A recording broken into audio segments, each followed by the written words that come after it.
Le cri de la terre. Nous allons bientôt fêter la solennité de Pâques. Et s'il est une fête de la création, c'est bien celle-là.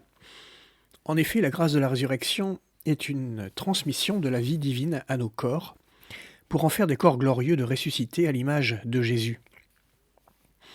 Mais c'est aussi toute la création qui est destinée à recevoir cette vie divine pour que Dieu soit tout en toute créature, selon les mots de saint Paul. Être saisi par la grâce de Pâques, c'est se laisser dynamiser par la vie divine elle-même. Le chrétien a vécu son jour de Pâques lors de son baptême. Les chrétiens sont donc tous dynamisés par cette force qui nous vient du Christ ressuscité.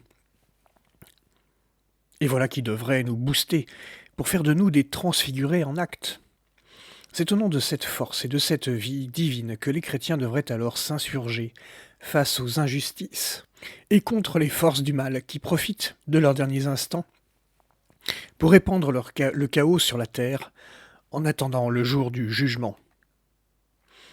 Ce sont ces mêmes forces qui s'acharnent contre la création pour lui faire le plus de mal possible. Car le malin ne peut s'en prendre à Dieu directement.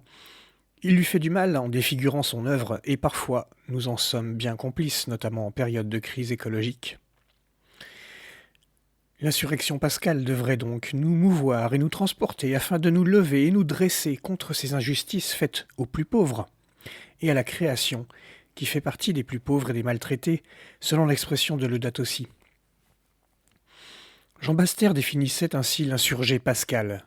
Je cite : « Voilà l'homme nouveau qui naît du baptême, l'homme pour l'autre et non pour soi. » Le chrétien définit l'amour comme la volonté que l'autre soit.